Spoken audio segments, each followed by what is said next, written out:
So hi everyone, thanks for joining our body confidence panel. I also want to introduce myself quickly. I'm Amira. I'm the founder of Girls Out Loud. I started Girls Out Loud last year as a way for actually a small group of women to come together and for us to just talk about issues and topics such as body confidence, work. Really, it was initially really a place where we would just come together and talk about things that annoyed us at work and how we would be able to overcome them.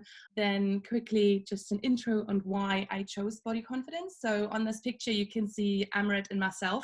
We actually did a show last year together on BBC Radio Asia around boobs. And Amaretto and I have known each other for probably 10 years now. I studied advertising, so I know how manipulative adverts are, and I know what the effect is. And I obviously spend a lot of time with my girlfriends, and we talk about very intense things around body confidence, other things as well. And I think when I hear my friends talk about these areas where they're still struggling because of things they're seeing online, it makes me really, really upset because it's so unnecessary.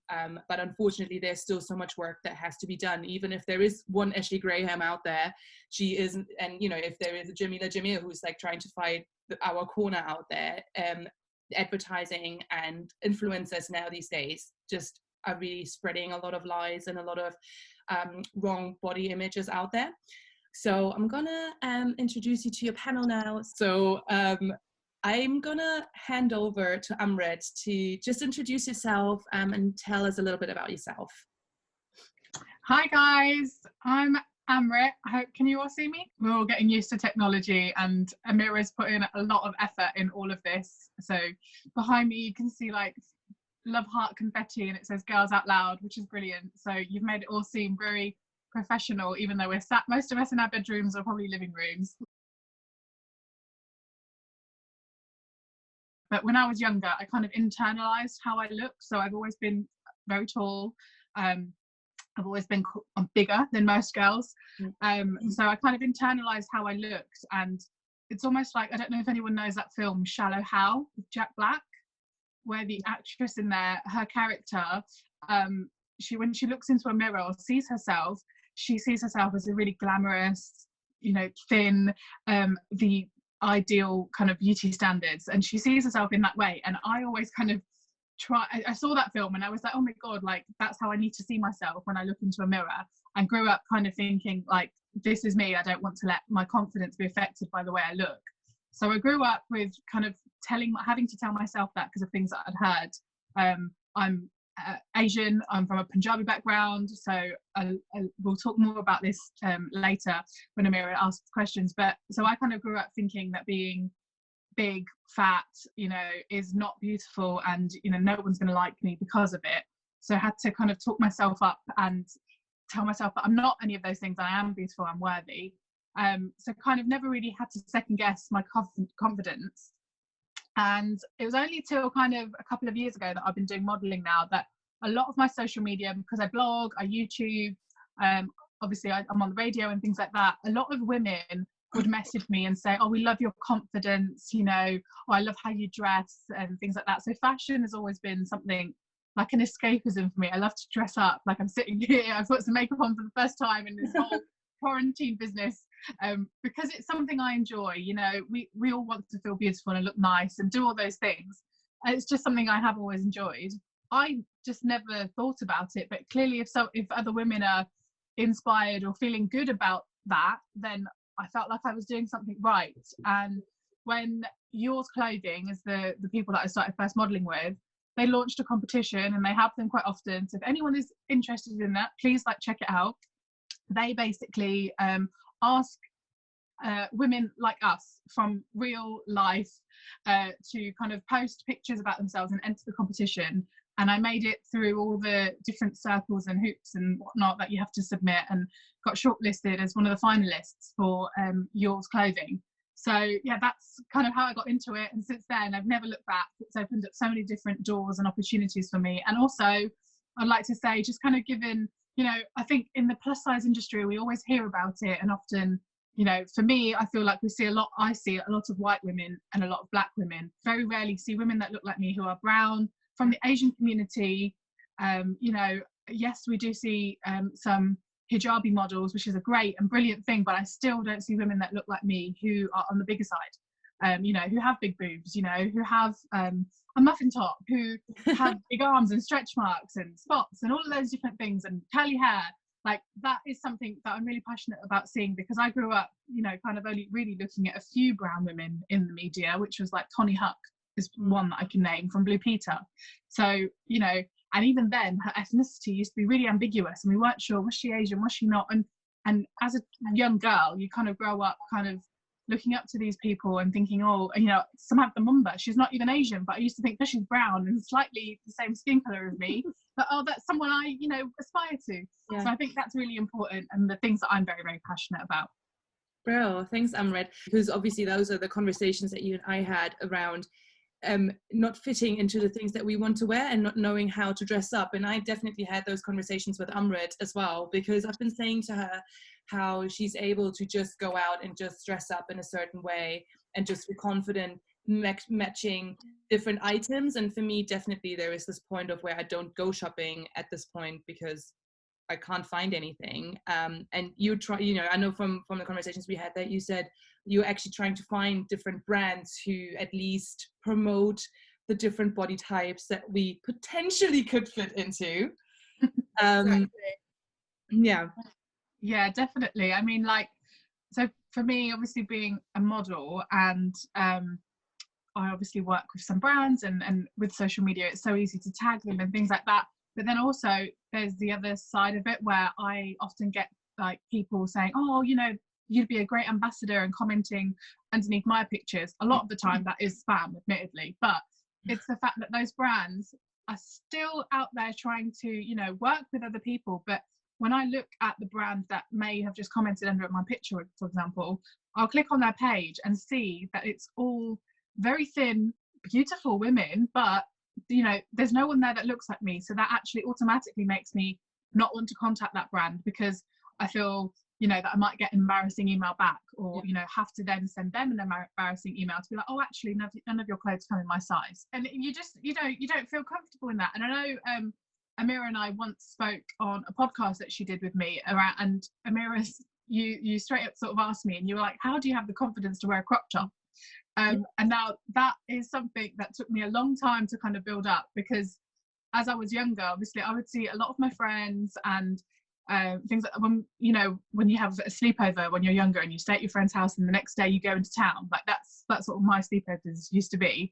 And you know, when you go into town, what is the thing that all girls want to do is shop. So I'd go into shops with them and things, and I'd see like how they picked out clothes, and actually I'd start to feel really embarrassed that I couldn't look at clothes, or I'd aimlessly look at them on the hangers and admire them and think, yeah, they're beautiful, but actually I know that it doesn't come in my size. And I would, number one, coming from like, I wasn't brought up in a strict Asian household, but it's still Asian, and I was always going to be told that skirt's too short, or why are you wearing something that looks like a bra, which, you know, just wouldn't have gone down really well. So I always knew that I couldn't buy those things. So shopping trips for me were like horrendous. I would hate them and just put on a big brave smiley face and be like, oh yeah, that's so cool. But actually I knew that I would never be able to get away with certain things like that. So I had this mindset that I couldn't wear things like that for a long time. And I think until actually going to university is something that gave me a bit of confidence, because you are away from your parents and you have a bit more of your own mind, and you can buy those clothes and just not take them home when you go at the weekend. You know what I mean? You can hide them. So I was experimenting with crop tops and short skirts and things like that. And then, you know, got brave enough to put them on Facebook, and then my mum would be like, oh, that's a new outfit, never seen it. Yeah, whatever, ignore, delete your comment, I'm not going to talk to you about it. But it was that kind of broke me out into this sort of, you could call it rebellious, I don't know, but it's more experimental of me kind of trying different things. And I knew what I liked, which is something. And then I started like experimenting with different tops. So I would go to places like Topshop, and, you know, in the sale rack there would be the size 16 some like reject crop tops that were left that no one else liked or would buy. So I'd kind of think, oh well, that actually is quite ugly, I'm not going to wear that. So then I started trying to like create my own fashion, where so a crop top isn't actually, you know, unheard of in like the Asian culture, because it's basically a sari blouse. Oh yeah. You know, so you know, when you wear a sari, all the aunties, your stomachs are hanging out, let me just say.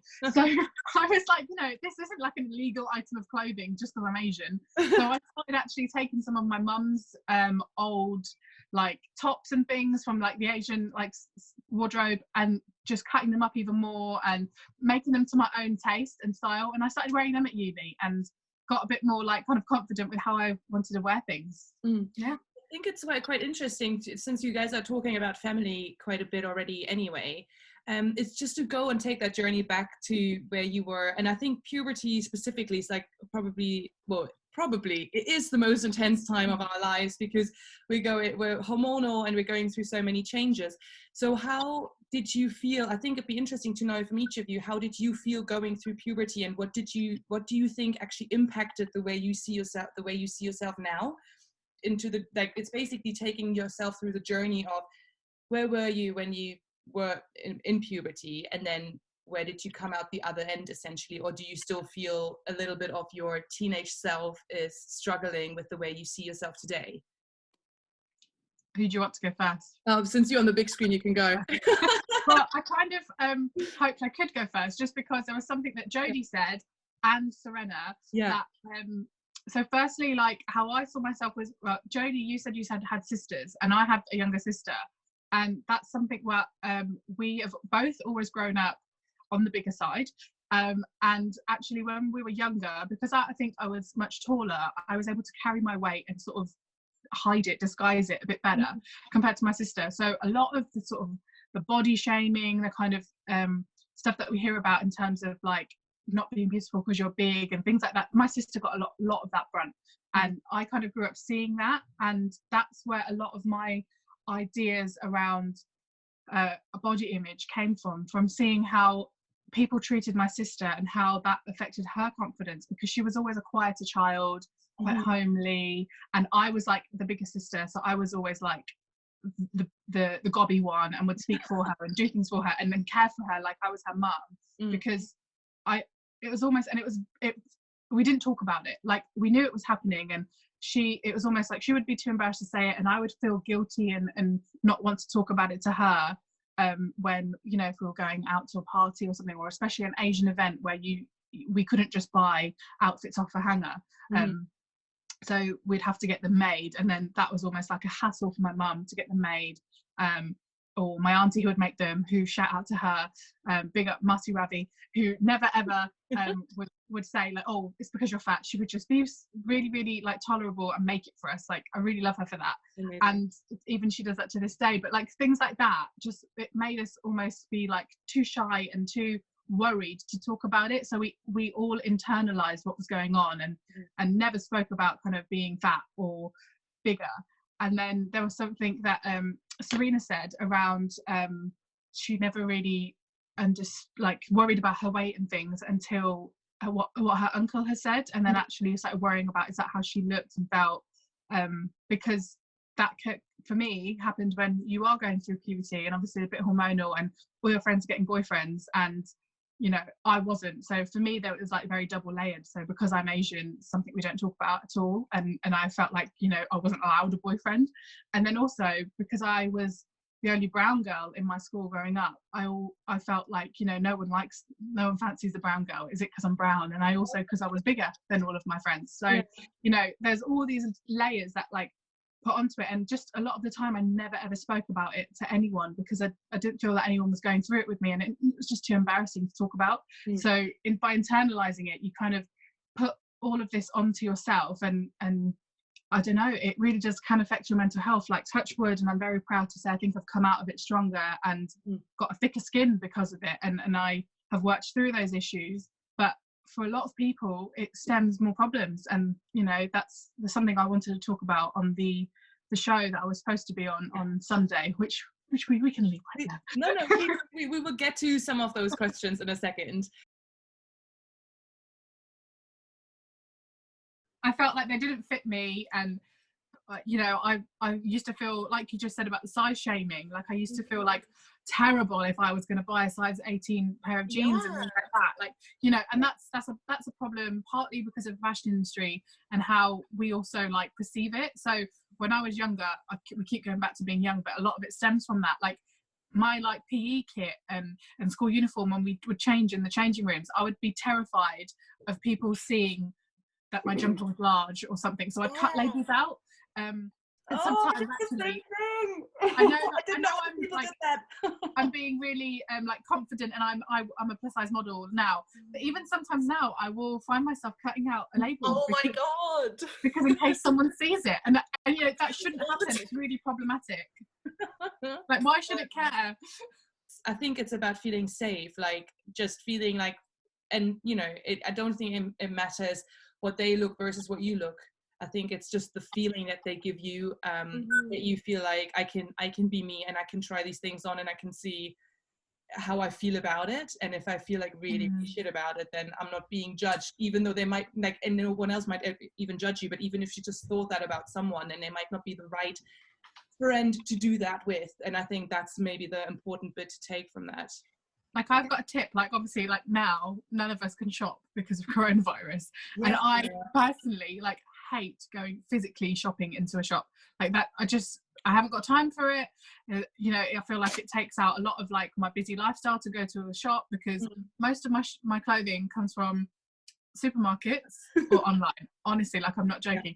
So, and what I will do is, you know, because I don't have time to go shopping with people, or my friends are all around like different places, my two people that I go to kind of show anything is my sister and my cousin. Like, I know they'll always serve me the realest truth. Like, if something's gonna look ridiculous, they'll say it. But it's the trust that you have with her, so you can fall back into that. And also then you can go back to her and say, well, no, I actually like it, I don't give a shit what you say. Because I say that to my mum as well. Like, there's some things that she will just be like, she just doesn't understand why I have them in my wardrobe, and I'd be like, but it's really cool and I'm gonna wear it. So even though I know she's gonna give me a negative opinion, it's like I feel safe enough to say it to her, because it's almost like I am validating myself by giving her the answer. So I know that that's the reason why I want to wear something. I don't know if we want to talk more about dieting. I think for me the point that I wanted to talk about was more around what we see in news. So I don't know if you guys know I Weigh by Jamila Jamil, and basically it's around, she basically uncovers or calls people out on like creating fake dieting stories. And I think for me, it was really interesting when I was a teenager, because everyone was doing Weight Watchers. And I had a friend who kept talking about how many points her food had. And I would be really confused about the whole system behind it. And definitely Slim Fast was like a big thing when I grew up as well. And I just wondered if that's something that impacted you, and also that still impacts you now, because there are obviously these magazines I was talking about who always have the 10-way diet, the chocolate diet, the whatever blah blah blah diet, like the eat a stone diet, like literally the most ridiculous things. And obviously with people on social media and in the media in general, like the Kardashians, and I hate talking about them because I really don't follow them, but I know they're obviously promoting a lot of dieting options. When everyone is saying, oh, they're so curvy, or they have a big bum, or they're so confident, whatever, and then they start promoting things to women who are influenceable because they are not feeling confident and comfortable in their bodies because of exactly those women. So I was just wondering if that's something that impacts you personally, or has ever impacted you personally, where you felt like, shit, if she's doing this, then I should be doing this. And if this woman is working out every day for like 30 hours, then I should be working out for 30 hours a day. Sure. So, I mean, with diets, I understand like people can have them, and I think I grew up being like, oh, I could try this diet and I might get thin and stuff like that. But then that idea got squashed really quickly for me, because I'm going to use the word lifestyle. Like, it just never fitted my lifestyle. So I grew up in a household of 7 of us all together. So 3 grandparents, my 2 parents and my sister. And I did a lot of the caregiving, even from a young age, because my mum, both parents would be at work. My dad owns his own business, and my mum would have to run the household and needed a job to do so. So I would look after my younger sister, I would look after my grandparents, and I just always had a very busy lifestyle. And then I grew up and went to uni and came back and got a job, and etc. etc. And I know that if I had the time and the absolute space to, you know, be on a diet and do loads of gym, I could probably lose all that weight. But I just knew that that's not the kind of lifestyle that I could do, and also I didn't want to put all my energy into that one thing and become obsessed with it, because I saw a lot of people around me like that, and I also wanted to be happy, so I'm quite comfortable in my weight and my skin, but for me, what it's about, so I'm a big foodie, and my whole family, I have grown up sort of understanding a lot about food, and in terms of, a lot of food that we have at home is home cooked, so I always felt and knew that kind of the food that we were eating was good, in terms of it was fresh ingredients, a lot of vegetables and things like that, and takeaways were only really seen as a treat for us, like we were treated with a takeaway, so I feel like my relationship with food has always been quite positive and healthy, but it's for me, it's just about lifestyle. So yeah, of course, treat yourself to a takeaway when you want, or if there's something, you come back from like a really long tiring day and it's just easier to get a takeaway, that's okay, but also understand, like, know what it is, not just because it's quick and easy food, also like have a little bit of knowledge about what's in it and what kind of takeaways are available and things like that. And Jodie, I think you made a really, really good point about kind of about growing up in poverty as well, and understanding like what was accessible to you, because I understand not everybody has that, but it's about understanding what's in those foods and things like that, like we it's happening around us, and sometimes you just have no other choice but to do that, but it's about your knowledge as well, like eventually, like you said, you're able to go to uni and things like that, and then where you were cooking and fending for yourself, like you learn that yourself. So for me, I think it all comes down to lifestyle and your understanding and knowledge around like food, not just diets, but like food and nutrition. Yeah. Thanks. So on the weekend, unless anyone else wanted to comment on this, Jodie, you're fine? Cool. So on the weekend, Amrit was going to be on BBC One. Yeah. And he was going to talk about, I don't even remember what the name of the topic was, but it was around fat shaming. Right. Just so we're clear, like fat shaming is like, can you see this? Yeah. That looks pretty cool when it like blocks out the back of the magazine. It's like magic. This is Tess Holidays. I was talking about her like briefly before, and she's a fat positive model, and she obviously is getting a lot of hate on being bigger. And the school that I went to, we had a very, very big girl in our class, and she was bullied so badly. I mean, it's basically, she was the most picked on person ever. And I just wanted to sort of like get your take on fat shaming. Maybe can you just explain what fat shaming actually is? And then also what your opinions are about it, because you didn't get a chance to talk about it on the weekend because they cut people because of coronavirus. Yes, sadly, like it was just a very, like, for anyone watching, this is nothing against the BBC. I work there, I work for them. It was just a very, very unfortunate situation that happened. So guidelines that they were following had soon become outdated. So literally minutes to air, we were told that they can only have a certain amount of people on the set, and they picked people to be on there, which is, their decision, nothing to do with me, but they picked all the kind of, in my opinion, professionals and people from various different organizations to talk, but they didn't actually have anyone on the panel who was directly affected by fat shaming, or anyone who, what I was saying, was from the fat community. So that was kind of what my position would have been as a plus size model. So yeah, the kind of things that I wanted to talk about were, it's almost like, so fat shaming is where you are judging someone for their weight and for being fat, basically.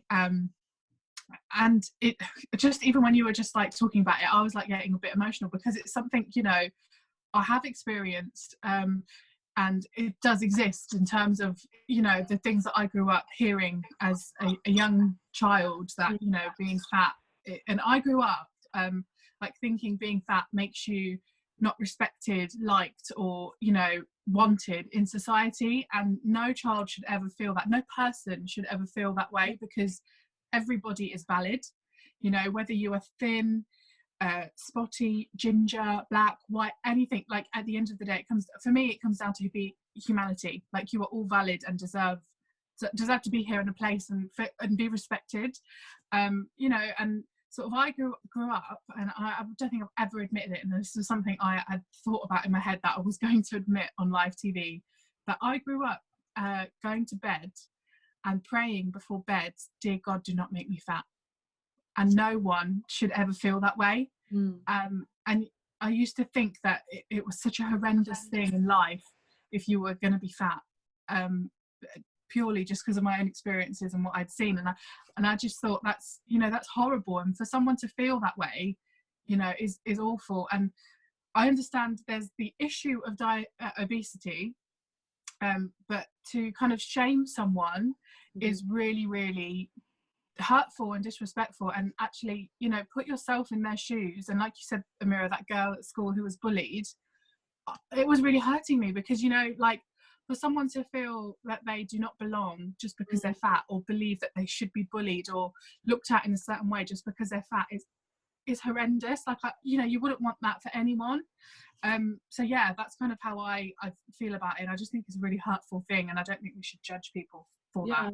I think it really comes down to what Jodie was saying as well. You never know what background they come from and what opportunities and availabilities of things that they have, right? So obviously we, like, the school place where I grew up was also like, what did you say, like a workers class? And I know that, she wasn't, I know that she didn't have the opportunities and possibilities for better food either, and I think she had an illness, and I just felt really bad because people just didn't care. But equally, when you're that young, you don't want to be the one standing up for someone and then being the next one being attacked, because I definitely had. And looking back, I'm looking at pictures and I'm thinking, I was 11 and I had boobs, like I was very premature, and I look at pictures and I'm like, I was really toned and very sporty, and people would call me fat all the time.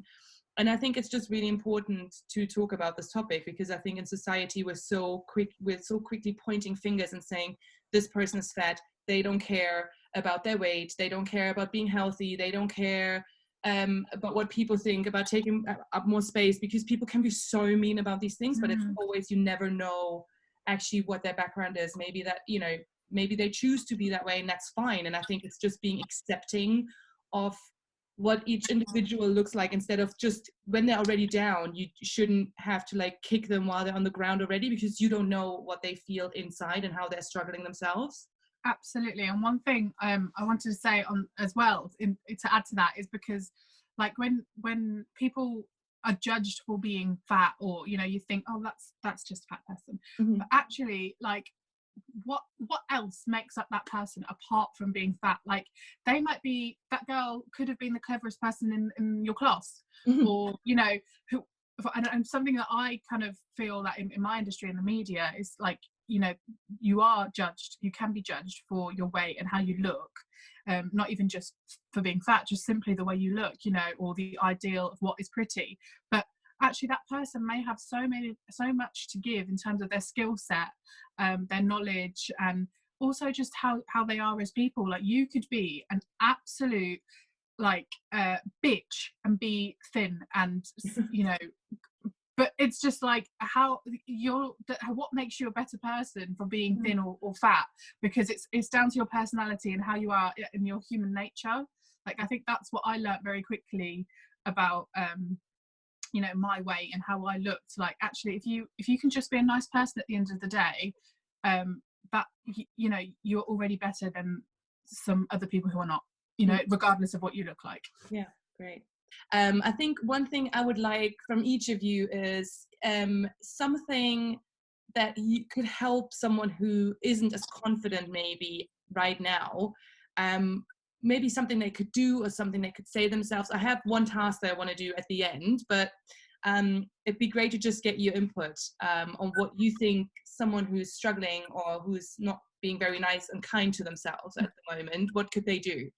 Anyone that is listening, and to all the panelists and Amira, thank you for doing this. But also, something I found really helpful was telling myself that it's something I said to you earlier, Jodie, that you don't need to justify your body size to anyone, or your clothes size, and you don't need to do that to people. Like, you don't need their validation to let you know that you are worthy and pretty. Like, that's something I start to do, like, which I started to do when it came to I'm imagining that we're all straight, I'm sorry for assuming, but that, like, for the people of the opposite sex to have that opinion of you, or to tell you that you're not pretty or something, because I felt like that was a big thing for me. And especially now, like I'm of marriageable age, like, because I'm Asian, and that's a lot of what I hear in my ear, honestly, is from family and stuff about you know, if you lose weight, you'll be, well, some woman actually said to my mum, you know, if your daughter lost weight, she'd be so pretty. And I was really, really offended that someone said that. And when I hear these comments, I call people out, because, you know, my size shouldn't determine my relationship with someone else. And that's what you should always remember. Amaret, you left? Sorry, it's my mum. She's calling me. Not now. Speak of the devil. Yes. But yeah, honestly, I hope you can take that message away, everyone, and just know that you're all worthy. And, you know, your relationship with anyone, you know, if you're, whether you're searching for love or just self-love, like, it shouldn't have to come from someone else telling you what you should or shouldn't look like. No, absolutely. Like, preach, girl. I think that's exactly what it is. Like, I think that's such a valid point, that it doesn't depend on what the opposite sex says to you, or, you know, another woman says to you. Yeah. Right? I think that's really, really important to remember. And also, if somebody gives you a compliment, take it.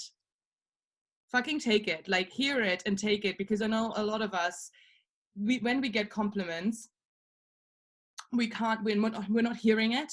So just start accepting compliments when they come your way, and just say thank you. You don't even have to say it back. Like, you don't have to do anything. All you have to say is, thanks so much for telling me. Whether you think it's genuine or not, it doesn't matter. It probably is. Otherwise, they wouldn't tell you. So that's that. And give a big round of applause to Amira, because it's been amazing. I feel like we've all actually been together. Yes. Even though we're in our homes and cannot physically hug or anything, but I should show my appreciation to Amira, because this has been, like, you've put in so much effort to all of this. It's been brilliant. Yeah, thank you so much. Thank you so much. I'm really, like, I was really stressed before, and I was like, oh my God, it's going to be really weird. But actually, it's been really, really nice. And I'm really surprised how well it worked.